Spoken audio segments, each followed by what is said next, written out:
Welcome to our family-friendly Dubai food guide. One of the ways that I love experiencing a place is through food. I love trying different cuisine. It really helps me to know a place and to cement memories of that place. I think about the flavors, the scents, everything. And it instantly takes me back to that location. So in Dubai, we tried food at many different places. Of course, we went to two of the largest malls.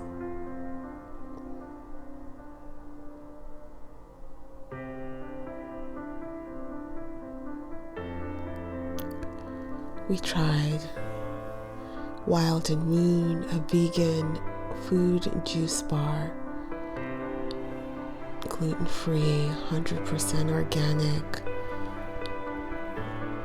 The food looked really tasty, but we ended up not having anything and instead went across the street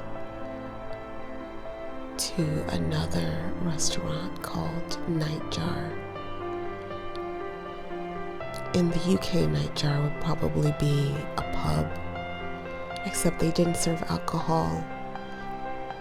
Most places in Dubai don't serve alcohol because it's a Muslim nation. However, in the resorts, in the Palm Jumeirah area, they usually serve alcohol. So at Nightjar, we decided to have a Reuben, a very fancy elevated Reuben, and a fish burger. And then after that, we went across the street to Pico Tea and Bread Bar, and we had the most delicious olive cake. It was light and spongy. I really enjoyed it. We also had a refreshing mango iced tea.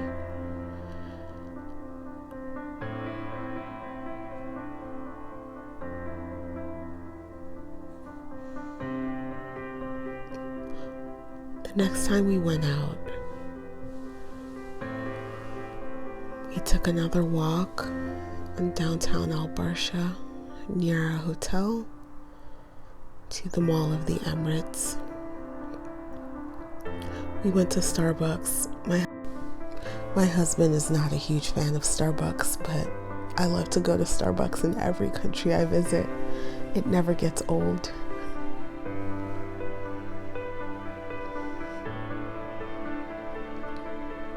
I loved that they had a uniform and the cutest little hats.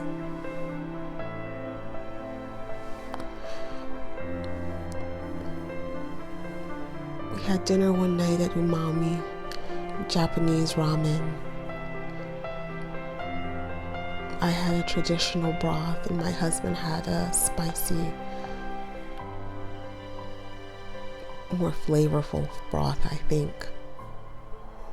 We passed the longest line at Outback and decided we had to eat it at another time. Outback is a local fast food chain.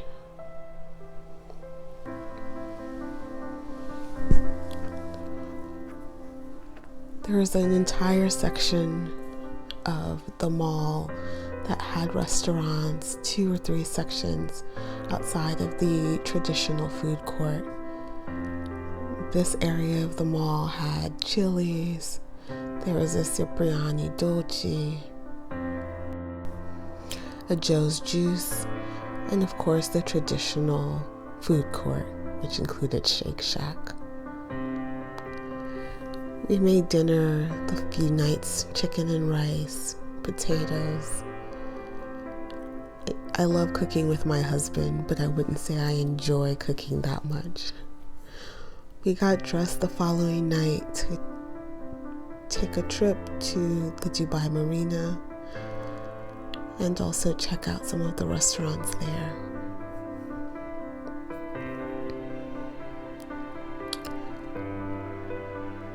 When we arrived, we went outside and walked around.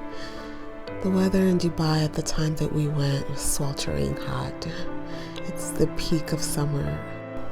How did we manage our infant in the heat? Well, we always put up his stroller shade. We added a portable fan, and we made sure to dress him in really light clothing. So he was able to manage the heat, and the fan was always blowing on him.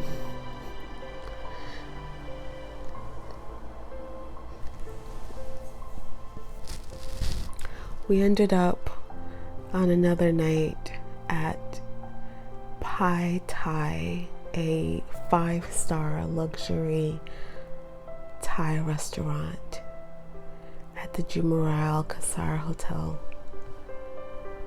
The hotel was gorgeous, and Pai Thai was equally as beautiful. The decor, the service, the wait staff, the food, chef's kiss.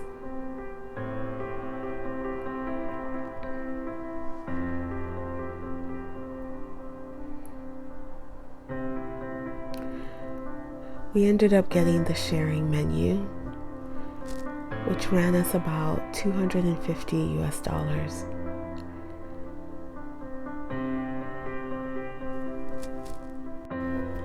We were served a 9-course menu, including dessert.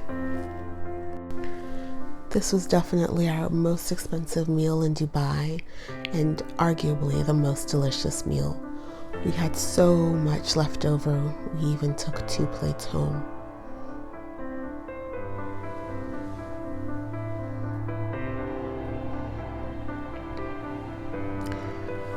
The next evening we decided to make dinner, and I made some ribeye sandwiches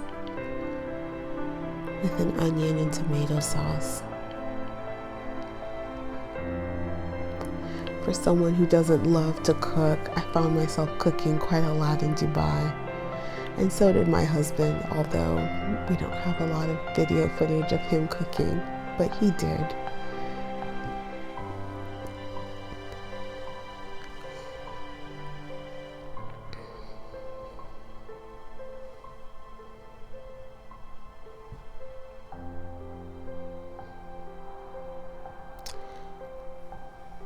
We took another stroll to Dubai Mall, which is the largest mall in Dubai and one of the largest malls in the world. I loved the sights by the Dubai fountain outside the mall.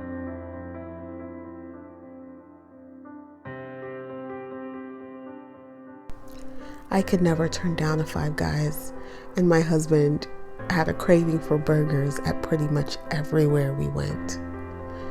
We ended up catching the train back to the hotel and prepared for the next day's excursion.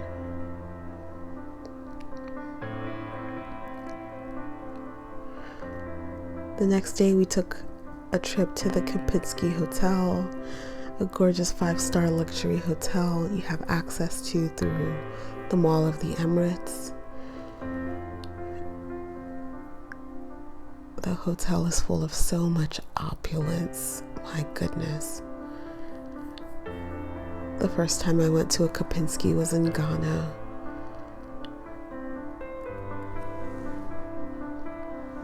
We ended up at the Cheesecake Factory afterwards, and we got an Oreo and chocolate cheesecake. We went back to our hotel and we had Starbucks. I had a cold drink. My husband got a hot drink.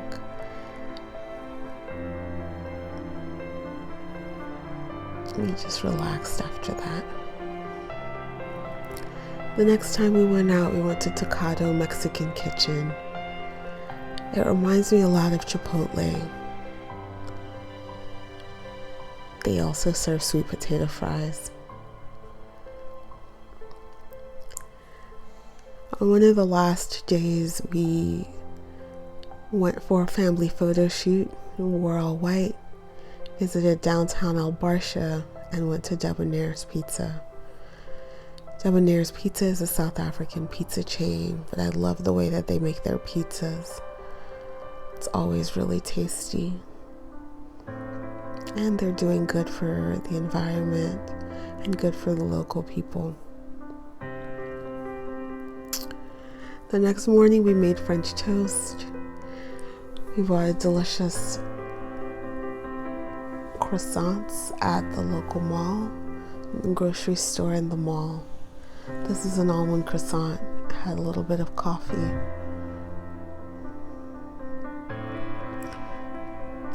Just a post-breakfast snack. We came to the view at the Palm. We took a train to the Palm, saw some amazing sights. And just got to see all of Dubai from the very top. We went to the View Cafe and we had the best almond croissants I'd ever eaten. I kid you not. They were so delicious, I missed taking a photo. We then went to Vietnamese foodies on another day. We had pho and banh mi sandwiches.